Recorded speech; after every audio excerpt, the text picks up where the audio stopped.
Morning, ladies and gentlemen, and welcome back to our corporate culture clash track. For those of you who have not been here at the beginning, we tried to figure out the biggest clash points in corporate culture, and we find out work balance and workload is quite essential one. And I strongly believe technique and future tech can help to minimize this gap.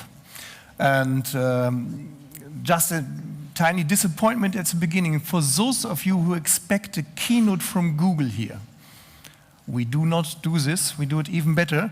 We do a let's see what it will become. I think it will become a life hack, even if we don't tell it life hack. But we will have a nice talk with a great expert from Google. And I'm proud we have here Jens Gössing. He's the Workspace, cloud space architect from Google Workspace. Jens, thanks for having me. Good to have you here. So let's see what we do in the next 25 minutes or so. But before we start, you see a lot of technology here, and we will use it, definitely, I can tell you. But before we do so, Jens, what is a cloud space architect doing? Good question. So thanks for having me. I am representing our Google Workspace and collaborative tools in Cloud Space in Munich. Cloud Space is an executive briefing program of Google Cloud where we invite our largest and best customers around the world to let them experience and not only listen to what we have in our pockets in terms of modern IT. And I probably agree, this is going to be more a hackathon more than everything else. It's adventure as well. Yeah, I hope people pray to the demo god together with me, because it's going to fail for sure. But anyways, and as such, I try to bring hands-on experience like these to our customers to get the latest and greatest of Google productivity tools. Looking forward to it, Jens. So let's talk about the future of work a bit. The way we work is changing. That's the topic of the whole track here today. And what do you see as a major trends? Are there any current changes that are relevant for you? Yeah. So I feel like there's constant change in this. But even though everyone is probably bored by now, I want to roll back into the pandemic, because that brought the biggest change that everyone probably is concerned about how much we can keep from it. And I feel it was an accelerator for change into the right direction. And actually, the way really we all collectively together managed to deal with this situation showed that we were very advanced already. I can proudly say that Google, maybe we as Googler, we were a little bit on the forefront, because to us it felt like, we just keep working as we do, right? But the tools were there to also bring this to other customers. And I think now there is a little bit of the feeling, but why do we go back into offices? It's a pushback currently. It's a pushback a little. And I think there's two sides to the story. Technology was there, but was it actually prepared for going back to normal, and what would come out of this? And for me, that's hybrid. And then now the question, how do we bring, I love this term as a tag word, collaboration equity back into the hybrid situation. Because we have all learned how great actually the things worked during the pandemic with all of this great technology, right? From now to then, mostly for most companies, it worked great, and it had great enhancements. I can name some. Finally, you had your name underneath your hat. That doesn't happen in the office, right? If you speak, people see who you are. You could chat without interrupting the presenter. You cannot do that in a meeting. You cannot just start chatting to someone across the table. You can express yourself beyond, I hope you all do video in your meetings, but beyond even your expression, your real ones. You get emojis. Emojis are part of our everyday's life. You get emojis in calls. So, and then now, fast forward to today, we're partly back in the office. We feel like now we're missing the connection between the both. Some people are at home, some are back in the office. And collaboration equity, really to put a hybrid model into play, is somewhat missing. So I think we are all familiar with Google Meet and with some competitive products as well. We are familiar with the cloud systems. So let's. But that's a good hint, actually, on showing a little bit. I mean, I didn't bring all of this to just show you that I have a lot of Chromebooks and MacBooks. I want to dig into a little bit in terms of collaboration equity. This is a Google Meet hardware device. It's a room where you come into the room, and it's set up through Google Calendar. This is the meeting where people from home would dial into. And if you come into a room as a hybrid attendee, you would come into your physical meeting room, and with a single tap, you would actually join the meeting as well. I have my demo user. This is a home office-based user here, Roger Maya, who's in the call already. And I have Gemini taking notes for me already. So everything that goes into the call right now is recorded. But then let's talk about the collaboration equity. I'm in this room, right? So it doesn't tell, because what it tells is we're in the green stage room at the ITB building. What we did in Google Meet to bring collaboration equity back is I'm now sitting in the room, and I join this meeting as well from my mobile. And you all know what would happen usually right now. Echoes, oh, sorry, I need to lower my volume, right? We brought in companion mode. And in companion mode, I actually joined for the full collaboration equity. So all of a sudden, we do see that in the room, there is Jens Gössing sitting, and he can also send his emojis, or send a quick message in chat, or if I'm speaking and want to be seen in addition, I could even switch on my camera to really bring people in home offices and offices closer together again. Okay. By the way, we also have a live streaming from this event, but that's another channel, so you have your own one now. So that's cool. So what's next? What is the future of work? What are more trends you can highlight? Yeah, I think digital is really here to stay, and I always compare this to I mean, as soon as power was invented, people first felt like, let's for example say in big factories, that this belt engine that would was powered by steam before could now be replaced just to power that same belt, right? That was the first idea. We just replaced that initial piece. Initially, no one felt that the availability of power would actually revolutionize the whole process overall. You would do completely different things. And power was there to stay. And in this analogy, our CEO of Google, said in 2018 already, and that is, what is it now, 7 years ago, right? He said that the enhancements and the invention of AI would be more profound than actually energy, coal, steam, like that. So it's here to stay.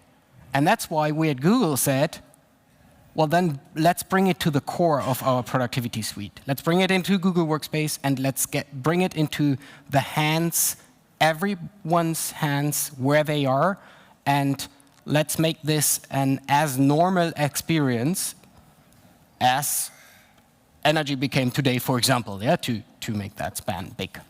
Exactly. And we just learned in this convention, AI is becoming everywhere within Google already. And I think it's just time to discover it. Yeah. Not only for Gen Z, it's for everyone. So and it's available. So it's available. I have some things with me to discover, actually, so that I can put action to my words, maybe. Please. So let me join this meeting once more from my notebook, which again gets us into the collaboration equity of while I'm sitting in the meeting room, I can do the very same things in terms of presenting, for example, right? Just because I'm not sitting in front of my home office, I still want to also present. And let's start with maybe something around Gmail here, and then we need to make sure that we're seeing the right things. You do your private convention now, but that's okay. Yeah, Just give me a sec so that we see the most. OK, so this is Gmail. And this we know. And let's switch over to chat, because I want to step into a first use case here on how people get connected. And I have one of my demo users who actually sent me a quick SOS alert, so to say. Let's just imagine she is a tour guide somewhere out in the suburbs. Some could be on a safari or so, not into the details of our back office work, not into the details of our pricing, offerings, contracts. She's just doing like hosting the people, actually. Very good example, by the way. What I got is actually a Brazilian Portuguese message, which you can see down here. And our automatic translation in Google Chat based on Gemini gets me the message about this John Smith asking for a rebooking of their tour. I get it in English straight away. I could even answer in German and know that this person is getting it back in Portuguese. But I want to go beyond. We have integrated Gemini into our tools everywhere. I read the message quickly, and it's actually about a booking and a rebooking of parts of the tour. Let me use Gemini to hopefully as quick as possible, find that contract we have with our customer John Smith and ask the contract that I have with them, how much would a rebooking be? This is like, it could be information that tour guide has access to as well, but we want to support them in the backend, right? We want to like do the stuff for them, but we want to do it as quick as possible. Without even opening this, I get the reply that it's €100 for every rebooking of their tour, because the AI-based conversation on the side is actually sourced in my information. I refer to the contract. We can have a quick look into that contract. This is an itinerary booked, and it says like itinerary change is €100. That was a couple of seconds of clarifying this. Okay, so you just upload this information in your internal AI, and then you got it. You don't even need to upload it into the AI, because we have made Gemini available across the whole productivity suite, where you have your files. Yes. It's already the right place. That's what a Workspace architect is doing. Exactly. That, yeah. Okay, got it. Okay, cool. You want one more? Sure. Okay, let's dig into the next one. Share this tab instead, so that we're switching to just what I want to show you. This is actually a video of a training session, a random training session. I was actually a speaker in our company about it as well. Now, hopefully yeah, of course. Let's reload it. It was preloaded. Maybe we should like get it in again. OK, there it is. So this is our training video. And I mean, rolling out AI functionality and cloud-based collaboration tools is a big lift of change management. You need to constantly communicate. You need to train your people, because it's something new, right? Remember the analogy to the invention of energy. There's new things coming up, but they are here to stay. So just imagine this was a training video, actually about Google Chat, and without any additional things to do from my side, we can access the AI-based transcript. And I know that I have spoken, and let's just imagine I, as a user, want to dig into it again, about the home view of chat in this talk. And actually, did you realize it's a lengthy recording of 2 hours 19? And with a simple like search on the automated transcript, I can jump into the position where, and then let's maybe. Besides also the threads view of a single space, but I find So the we don't have sound on the. really accelerates the productivity with it. Yeah, so I can tell you, I hear a great summary, but it's not in the room, I think. let's just keep it like this. Like, it is the exact position where I talked about the home view. And that's better. Like, if you just think about it, you had this situation in your own work life as well. How long would you have searched for this kind of information in a 2 hours recording? Yeah. Absolutely. So, by the way, this is a field of maximizing productivity, gaining efficiency. How about inspiration and inspiring freedom and creativity? Yeah. Talking about creativity, I mean, if we were like really scrappy and fancy, we would go into a game with the audience. I didn't tell you before, but we could. Wow, let's do it. Let's go into creativity. The first 4 people can join to scan this QR code and can get a little experience on prompt engineering, what everyone is talking about. Be quick, guys. Yeah, be quick. Unfortunately, the game is limited to 4. But we're going to speak about prompt engineering as well, from 2 sides. First, we're going to make sure that it's as easy as possible without. So I need to explain the game quickly. Exactly. What are the rules? Prompt on how you would tell the AI to create exactly this image. You got 46 seconds left. It's enough. I give you a hint. Use more words rather than less. There's a clear sign of we are starting to learn how to speak to the AI. And that is actually in full sentences and almost like we are speaking as well. Yeah. That's a learning curve, right? Because where do we come from? From search, single terms. Then many years back already, we enhanced search based on machine learning to understand what you're actually talking about. And your AI partner, whichever it is, by the way, is capable of understanding natural language and to make the best use out of this. Do we need natural language or do we need keywords here? You need to hit the right key terms with natural language. Okay, we see results already. Okay, we see the results. You guys got 50 seconds to vote, and there are some impressive results there, actually. So the 4 images you see on the right are all created with artificial intelligence. They never existed before. And someone, I don't know how profound you were in your prompting before this, I would guess maybe not even so much. Someone did a very, very good job already with their first prompt on recreating this image. And now, get your thoughts going on, so player number 4, quick applause for player number 4, if you want to reveal who that was. I would be keen to know who player number 4 was. There you go. Quick question, how much prompting have you done before?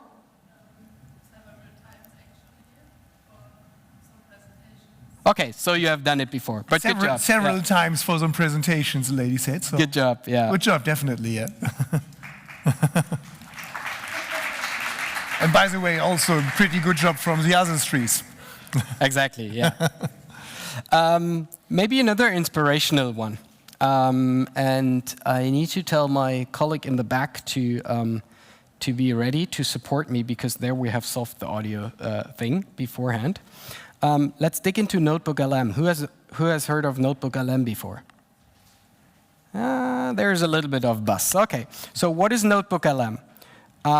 If you asked Gemini in our Gemini app, gemini.google.com something, it's basically public, global knowledge and very broad knowledge. We're going to talk about something else there as well, but there is big interest in actually tailoring your results to your very specific information on this use case. Mm-hmm.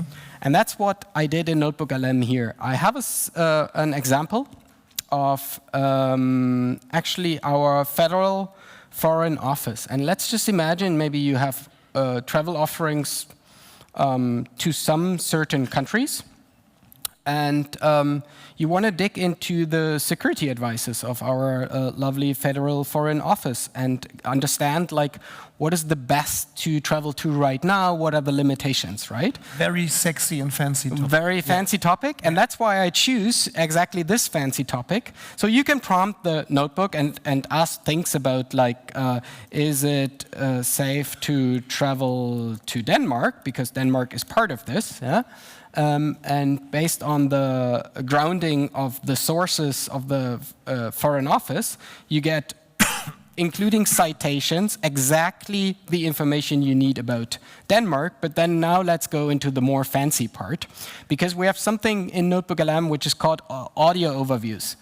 And that gives you, with a click of a button, a lovely podcast. Could be you and me hosting a podcast about all of your sources. May they be as boring as the Federal Foreign Office content. And if I ask for the Federal Foreign Office audio overview to play on speakers, that will be amazing, because you're not going to hear it if I play it here.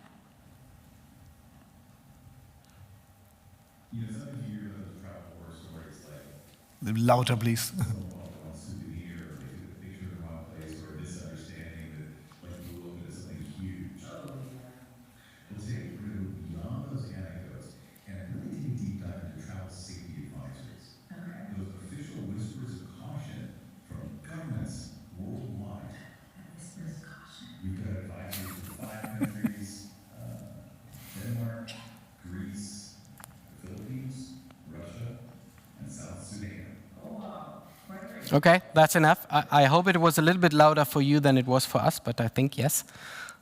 Definitely, you can hear that there is some human interaction in it. Some good excitement there about the. Probably we all heard travel worse things. podcast, maybe. Yeah. Yeah. So that was the boring part. Maybe you like the press conference of ITB more from Monday. I've actually uploaded the YouTube video. Didn't join the press conference. This can be good to have. Yeah. So for you, I watched it actually. It was an interesting talk.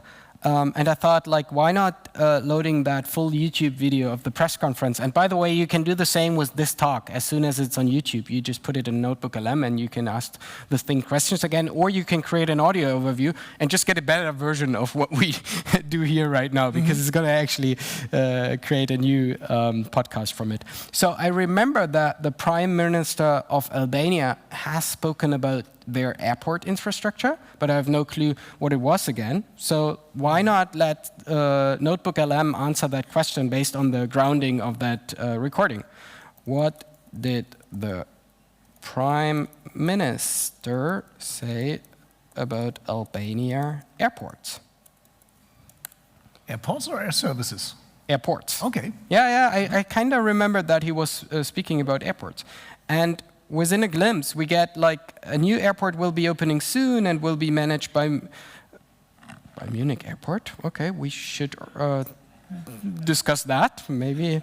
Albania is in discussions with the Federal Aviation Administration for direct flights, and I get all of these like direct links into the transcript and can watch the video just at this position. Yeah, this I can confirm. Our host country is very proud about the wide bundle of flight relations from Germany to Albania. But that's another destination track. So, yeah. Cool. Yeah, just a couple things on that side. Yeah, but let's break it a bit down to travel, to our industry. And so we see a lot of amazing things coming. We also know our industry is pretty diverse. Yeah. And it's pretty service orientated. I think we discuss this later here in this track. So we see a lot of tools that, of course, when you use it in the right way, will gain efficiency massively. But of course, what we need here is the human touch. We had a lot of discussions in the last days already. Are AI agents taking over the travel agents? Do we still need human relations when AI is taking over customer concierge services, whatever? So what is your opinion? How can your technology help in let's say hospitality, in tourism services, and customer relationship management, and so on, however you name it, in the human relations in our great industry? Yeah. So I think everyone has heard that sentence by now, which is AI is not taking anyone's job. Just people who use AI will take the jobs of people who don't use AI. And that's why we have made our tools available broadly, so that none of you must be the one who's not using the tools. We make them fully accessible across our full stack. And the result is, or will be, let's call it human-enhanced AI, to put the focus on the right thing. That's a very, like, I have chosen those words wisely, right? Human-enhanced AI. Your boss, Julia Stern, said precisely the same thing yesterday. It's the AI track, so you must be right, yeah. We haven't aligned before, but we obviously are like-minded. I like that. Yeah. And if we think back to the energy piece again, like the AI, as in energy, like electricity, will come into everyone's life for sure. That's a 100% thing. So now let's just make sure that all of these functions and roles and like you speak of servers and operational functions have access to the best to bring their best into collaboration with the AI and come up with the very best results. I'd have another example from our Gemini app, actually. Please. So let's think about you are the one who's putting together the scripts for your tours that you're doing. Maybe you do scenic routes bus tours across Europe. Yeah? Yes. Let's say that. So let's go into some prompting. And you get new bus routes all the time. And you're the one who to actually prepare, because you work with contractors. They need some guidance on how are they actually talking towards, like about the sites and what's the tone and everything of the company. So this person could now say, you are a professional tour guide. So that's part of prompting. You tell the AI how to, like what role to play. Create a comprehensive talk track for a bus tour from, first city, please. Random city? Frankfurt. Frankfurt. Okay. To? Ljubljana. You gave me a hard one. Ljubljana. Well, Google helps me on that. Okay, perfect. Let's give that a try, right? That's a very quick shot on like departure in Frankfurt. We're leaving Frankfurt, take a moment to look at the skyline, and then we are on a journey through Austria. That's the right direction, at least. I like that. And we're gonna get cultural insights, anecdotes along the way. We're talking about Germany and the Franconians, and another brief overview of the historical documentation center of the Nazis in, I don't know where that is, Nuremberg. Yeah, we're still on the right way. So this was a very quick shot, right? But now let's even enhance that and go into something that we call our GEMS manager, because you now want to bring the best of this role that we're talking about, of this person that is working in your company, to enrich and enhance the process even more. For that, let's put together a gem. We call this like the tour guide. We just call it tour guide. We give it a similar example. I can actually take it from this prompt here. We give it a similar instruction, tour guide. I think we are at time, right? We're running a bit out of time. We're running a bit. So just quickly. So now we're enhancing it even further, because we might have some company policies around how we are facilitating these kind of tours, and we add that as knowledge. Perfect, yeah. To the situation here. So we are definitely able to bring all the legal issues into it. We bring all the legal issues into it. Jens, we may we're at time. We may leave it like this, just because we have only a minute or so left. Yeah. Just I brought too much text. Just a quick view into the future. Is there one more thing that will come within the next, let's say, 2 decades? Yeah, that's obviously it is a difficult question. I have a personal thought on that, and it goes back to this device and my ambition for a more sustainable environment around this. I think we're going to centralize around a single device culture, also in the workplace, because the technology is there. You don't need 3 devices or 4 as long as you're on the stage here. I would hope for a future where everyone has only one cell phone, all AI enabled, and do all their work on this thing. That's what my Gen Z kids say as well. I don't think so, but that's a clash. We can argue just after the session. Jens Gössing, it was a pleasure to have you here. Thanks for this live hack. Big applause to you. Thank you. Thank you so much. Thanks for having me.